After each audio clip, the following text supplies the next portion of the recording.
Welcome to At Home with Music. We've been talking about chords, and we started with the big chord review, where I showed you how to find the basic chords by starting with any major scale. We're going to use C major here for our example. We use the first, the third, and the fifth note of the scale to create the basic C major triad, or the basic major triad in any major key. And then by altering the notes of this basic triad, we were able to find the other basic triads. So if we lowered the third, for example, we ended up with C minor. If we lowered both the third and the fifth, we had C diminished. If we raised the fifth, we ended up with C augmented. Then we decided to get fancy, and we added the sixth to the basic triad, to the basic C major triad, or any major chord triad, and we ended up with the sixth chord, which you can also add the sixth to a minor chord, and now you have a minor sixth chord. Then we got even fancier, and we added the ninth. The ninth, you remember, is actually the second, or the second note of the scale, renamed ninth. And we just put it right here on top. And we can also do it with a minor 6-9 chord. Lots of beautiful chords, and I hope you've had a chance to play around with that, find all these different chords. But now what we're going to talk about in this video is voicing the chords. Maybe you've never heard the term voicing a chord, but what it refers to is how you distribute the notes of the chords between your two hands. Now, obviously, if you're playing a triad, for example, just your basic triad, you've only got 3 different notes in that chord. But if you decide to play this chord with the 2 hands, well, you certainly can use more than 3 fingers. And so some of the notes are going to be doubled. When you want to get a good sound from triads or from the fancier chords that we've studied so far, there's a few simple rules to follow when it comes to which notes are doubled. And so what I'm going to do is switch to the overhead camera so that you can see my hands and you can see how I play these chords using 2 hands. When you're playing these chords with 2 hands, and you want to get a good sound from, if you're playing triads or the fancier chords that we've studied so far, there's a few simple rules to follow. Now, in music, of course, rules can be broken, so you don't want to think of these as rules being set in stone. But, for example, if a major or minor chord is in root position, that is, a chord which has its root in the bass, the left hand can voice in 3 ways. You can play an octave in your left hand, like that. Or you could play a fifth, the root and the fifth, and then the right hand fills out the rest of the chord. Or you could play this. Now, as you can see, my hand has to really stretch to get that left hand. And really, I don't have very big hands. So you could actually roll this. So that's another example. Now, when you're playing these basic triads like this, it's a good idea to avoid doubling the third of a chord. So in this case, it would be E. The result is hard to describe, but you could say it sounds cleaner. So for example, if I played the first example and put an extra E in there, it still sounds like C major, but this, I think, sounds, for lack of a better term, it sounds cleaner. Same thing for this second one. If you add an extra E, still sounds okay, but this might sound a little cleaner. It's very difficult to describe. Obviously, we're talking about qualities that it's difficult to put into words, but generally speaking, you can avoid doubling the third when you spread out a chord between two hands. But now look at this last one. The E is doubled there, but that's because you might be playing along and this E could be the melody.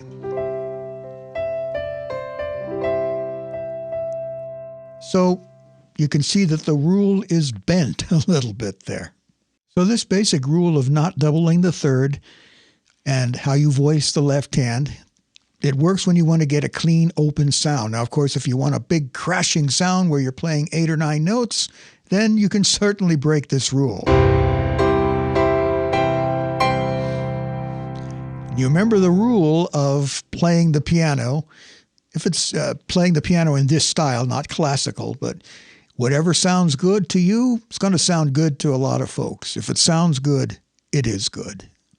So what I encourage you to do for your homework is to pick out some major and minor chords and voice them for two hands in root position. So for example, we could take E major. You can play it just like this, or like this. Or you could play it like that, or like this, or even like this.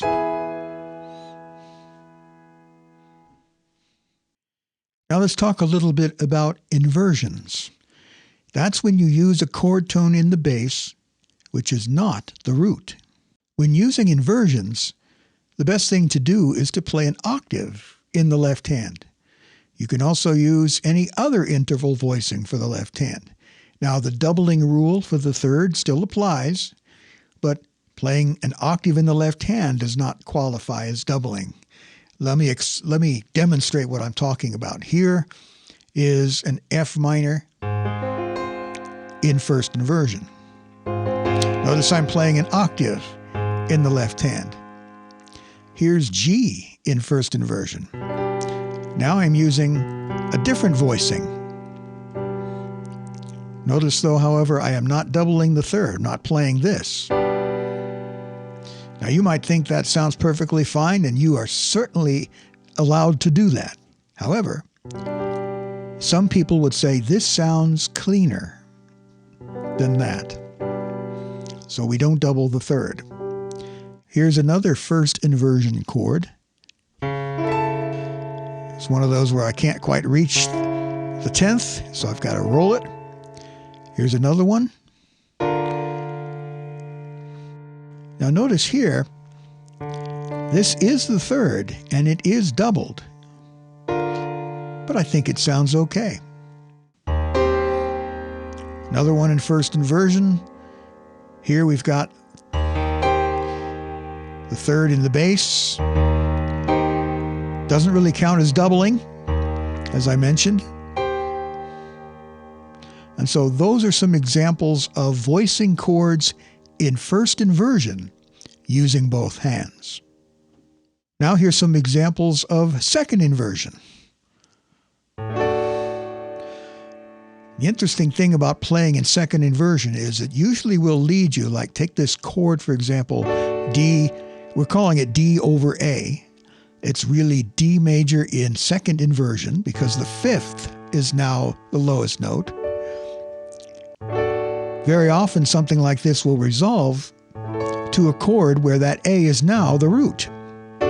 So it'll go from D over A to A. Same thing here, we've got G minor over D.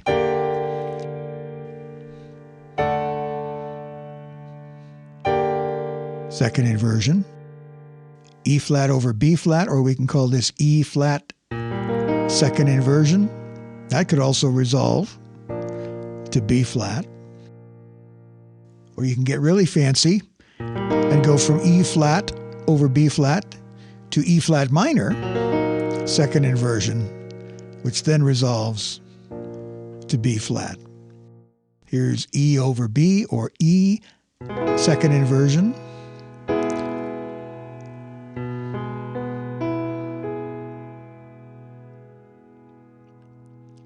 Here's D minor, second inversion. And we're playing the fifth is the lowest note now. And then here is C, excuse me, here is F over C. You can see that the possibilities now are becoming endless. Now let's take a quick look at some of our fancier chords. Here are some sixth chords played in root position. In fact, the first four of these are all based on B flat. B flat 6, also B flat 6, another B flat 6, another one. So when you're working with four notes now, you've got a lot of possibilities. And then here's G6, another version of it where all the notes are kind of scrunched together. Then we come to the 6-9 chords. When you start spreading the notes out, you get some really nice, interesting sounds. There's B flat 6-9. Here's another version of it.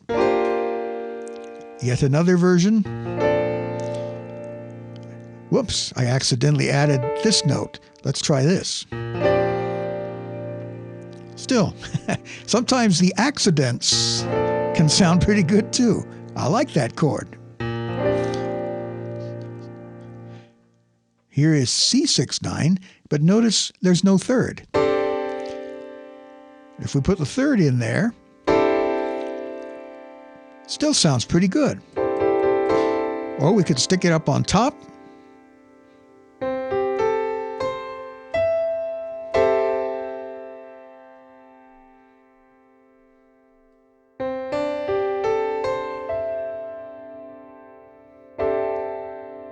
Sometimes it gets hard to keep track of all these notes. Here's G minor 6-9. Sounds very dramatic, doesn't it? And finally, F6-9. So your challenge here is to try these different voicings. You can just use the ones that I've given you here and transpose them into other keys. So for example, going back to second inversion chords, you could play that in F or A flat. And then the second one that starts out like this, you could also play it with an A minor over E. There is a lot for you to play with here. So I encourage you to spend some time experimenting with voicing these chords in different ways. And while I have mentioned a couple of different rules, ways you can voice the left hand, trying to avoid doubling the third, remember, these are not hard and fast rules. You can break the rules as you see fit, because we're using the general principle of if it sounds good, it is good. Or if it sounds good to you, chances are it's going to sound good to a lot of other folks as well. So anyway, I've given you a lot here to have some fun with. Really, we are just scratching the surface when it comes to voicing chords. And the best way to demonstrate this is to play some songs, and so we're going to be doing that in some future videos. So stay tuned. Thanks for watching. Thanks for playing along. I hope this has been helpful. I realize we're just kind of dipping our toe in the water here when it comes to voicing chords. So I look forward to doing more of this with you. If you have any questions or comments, you can leave those in the comment section below. I will be sure to respond. Please like this video, subscribe to the channel if you haven't already, and I look forward to speaking to you in the next one.